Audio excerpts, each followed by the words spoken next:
apologize for the title of this video, but if I called it "The Severance Theme is remarkably similar to this David Shire composition from a 1974 film called The Conversation," nobody would click on it, but you gotta listen to this because this is crazy.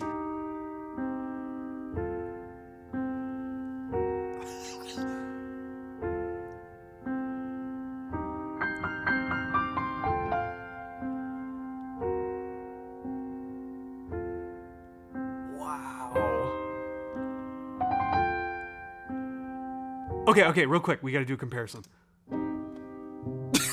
Isn't that nuts?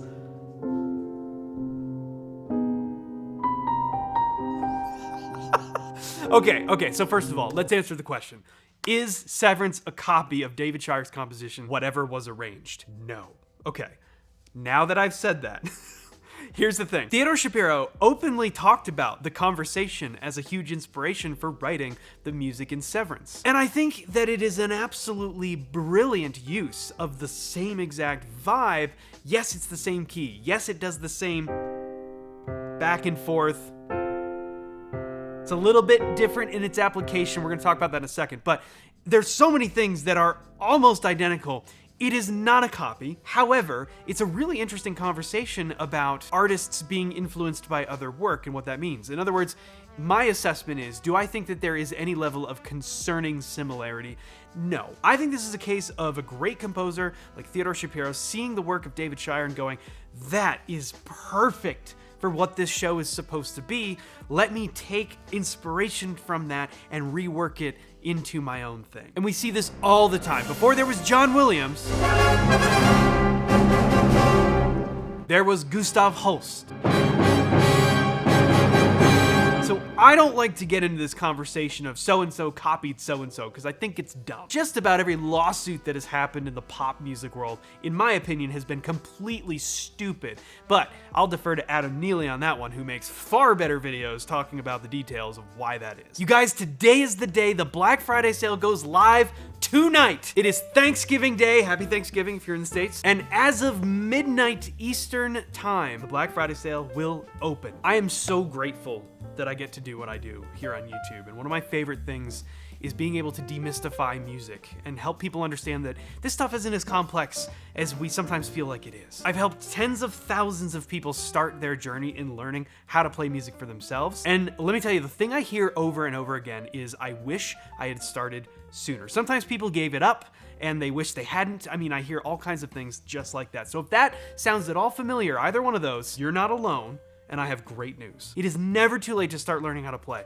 And that is why I've put together this year's Black Friday bundle, including my biggest project I have ever done, the Better Piano System. It is a brand new course that is a culmination of all the things that I've learned over my years of teaching, playing, and now doing YouTube on how to effectively help people start learning to play this instrument. This course is absolutely massive, and it is still getting new content. New content is rolling out all the time, and I'm not done with it. There's so much stuff I want to add. There's over 200 videos right now. All kinds of instruction and exercises. There's downloadable resources. You name it, it's in there. And there's even things like, I just added a first note to last note walkthrough of Beethoven's Fur-Elise, one of the most popular beginner classical pieces of all time. And that's just the first. I've got so many things lined up exactly like that I'm gonna do in this thing. And for this Black Friday, we are opening up access to that at 75% off, but that's just the beginning, because this year we're doing 3 free bonuses. Bonus number 1 is part 1 of my Better Piano improv system. After you've learned all the skills that you need to start playing the piano through the Better Piano system, now we gotta learn how to play anything we want to on the fly, and that's what the Intro to Improvisation course is all about. It's an entire additional course, complete with instruction, exercises, downloadable resources, backing tracks. It's all in there. That'll break the barrier of feeling like we're gonna play something wrong or something that sounds bad, and it'll get you playing anything you want to on the fly. But then we gotta start to add even more context to it, and that's where part 2 of my Better Piano improv system comes in, my Making Sense of Modes course. That's right, it is another entire additional course, complete with instruction, exercises, backing backing tracks, it's all in there as well. That course is going to give you a whole bunch of information on what modes are, how they're constructed, how you can specifically make use of them, so that they're not just some music theory terminology thing that you gotta memorize one day. No, it's all about application. And that brings me to bonus number 3. With this year's bundle, I am including access to my ebook, Jazz Piano Improv Volume 1. I wrote out 50 meticulously crafted improvised choruses, over 10 of the most popular jazz standard chord progressions. And then I got together with my trio and we recorded 40 downloadable backing tracks with all types of different arrangements. You can have just bass and drums, you can have a little bit of piano chords, you can listen to me play the whole solo so you can reference it, you can even have like a little bit of Rhodes chords for accompaniment in there. It's over 200 pages. Every chapter has breakdowns of specific musical devices that you're gonna find. It gives you a whole bunch of context on what to look for and why these things are important. You guys, this is the biggest sale I've ever done. It'll be available for a very short period of time. And if you didn't know, I don't take sponsors on this channel, and that's a very deliberate decision because I feel like it just makes so much more sense and it is so much more appropriate if I create something that's from me that is directly for you and meant to be useful for you, rather than talking about a company that you don't care about and I don't care about. I'm like, how about I just make the thing? And then if you feel like you want to support the channel and get something incredibly useful for yourself, that just feels like such a better way to do it. So I hope that that makes sense to you. It made sense to me, and it's part of my mission to help as many people as I can start learning to play music. So if that sounds interesting to you, use the link in the description, or if you're on YouTube TV, there's a QR code somewhere around here. Your support means the world to me. It is how I continue to do what I do here on YouTube. So if you enjoy the content, it would be so appreciated if you wanted to check that out. But as always, regardless, I am just glad you're here. I appreciate you watching these videos so much, and I can't thank you enough for being here over these last few years. I would love nothing more than to be able to continue sharing the world of music with you. Okay, let's dive into this.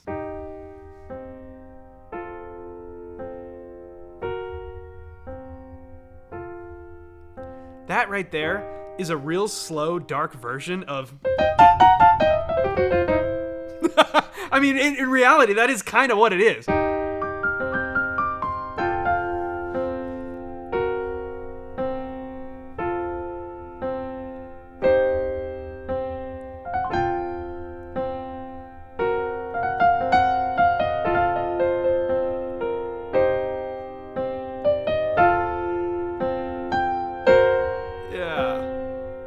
Now here's where it gets really interesting. Let's listen first. Ooh.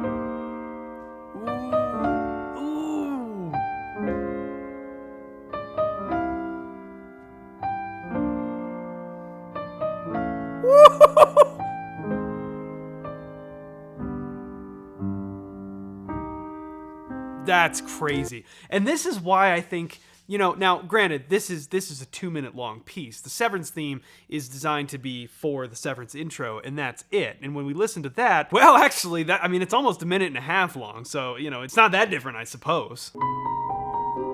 The Severance theme has fewer distinct harmonic movements, right? We stick with this motion, and then we have these couple of different melody lines.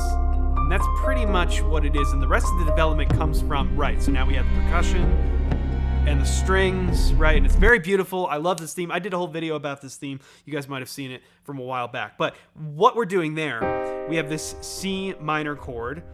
The whole time we're going back to this C pedal tone, and like we've talked about many times on the channel, a pedal tone is simply when you keep one note going in the bass, whatever note that is, and we move the harmony around it but we're maintaining that note. All right, that's a pedal tone. So we're using a pedal tone here, we're using a pedal tone in David Shire's composition as well. In Severance, it goes C minor up to G flat, so it immediately jumps up a tritone, which I think is a really cool motion. Now, it's very similar to the David Shire composition. We'll talk about why in just a second, but it's not quite the same. Then we come down a half step to an F major chord, and then our last motion in the Severance theme is going to this, which I think is just such a brilliant motion. This right here is A flat minor, right? But listen to that crunch, and then back to C minor, and we have the two distinct melody notes where it goes. That's kind of it, and then the other one is right. that's basically the Severance theme. I think it's a brilliant composition, and I think there's some really cool ways in which Theodore Shapiro referenced David Shire's composition, but sort of morphed it to be slightly different in delivery. Now, in David Shire's composition, he does something really cool here, because we get to this bar, what bar is this? 17? Bar 17, and it goes, after we've been sitting here on C the whole time, C minor. In this one, we go up. There's F. And here's that C minor 7 flat 5 as we have it in this arrangement, which in Severance, it's slightly different. It's a G flat, which is a full-blown tritone, just a chord over a note. That's like a proper slash chord. That's G flat over C. Okay? Now, in here, it stays over C, and we don't get the pronounced D flat. So it's a little more like to me, it's a little more like a blues motion. Right? So I think that's one place where it's notably different. But then we have this entire second section harmonically in David Shire's composition. And it starts by going to E flat. But I want you to take note of the fact that the E flat here is not in root position. It is not a root position E flat chord. It's not a first inversion E flat chord. It's a second inversion E flat chord. I think that's important. We'll talk about why. First, we're going to drop it a half step. Another half step, another half step, now a whole step, half step,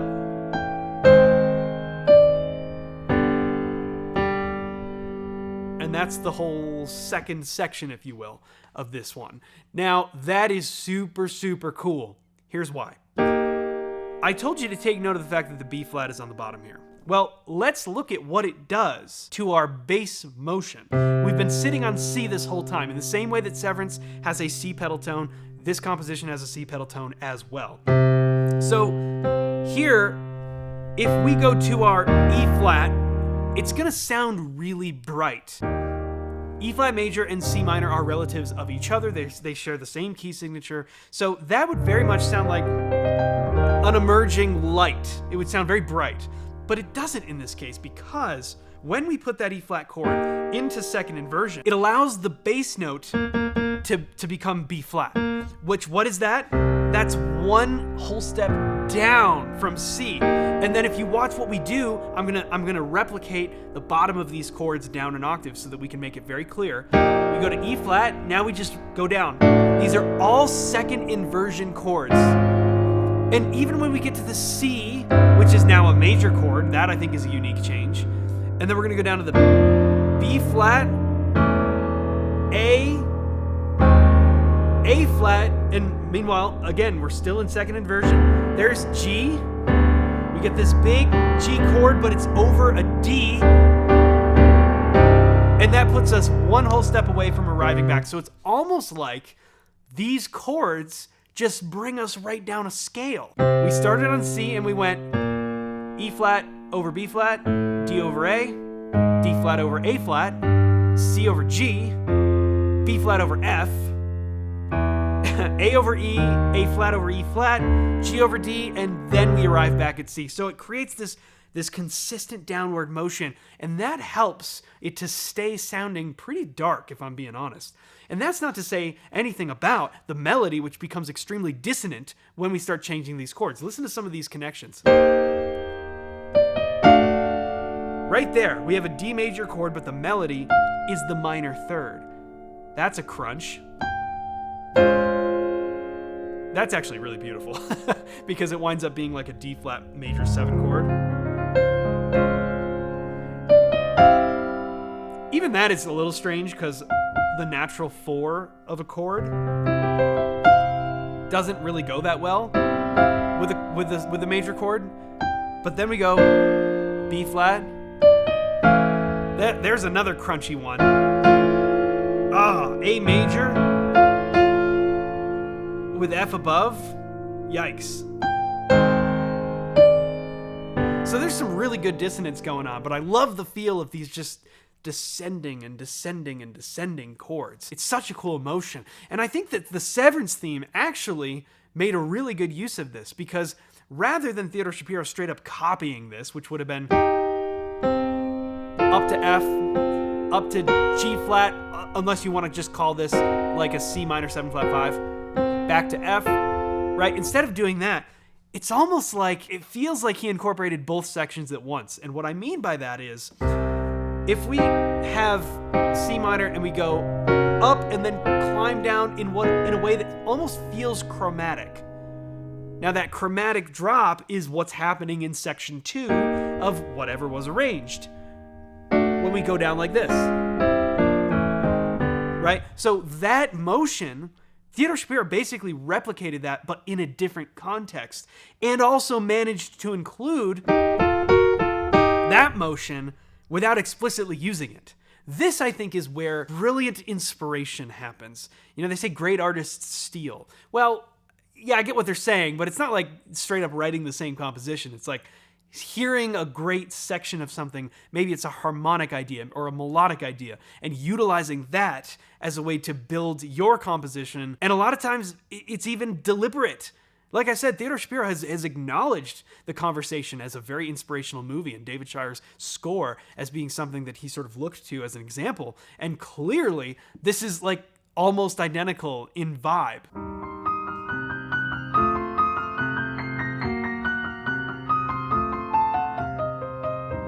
That's almost entirely C blues scale.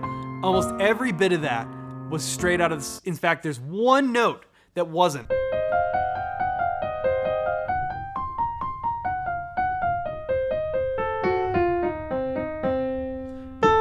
The A in the fourth bar of that whole phrase is the only one that's not in the C blues scale. That's why I said, like, this is very C blues coded.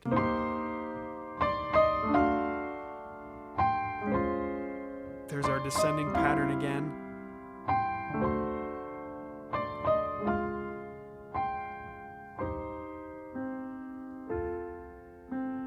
Right back to the same vamp in the beginning. That's fantastic. What a composition. So this was recently shared with me, and I couldn't believe how similar it was to the Severance theme.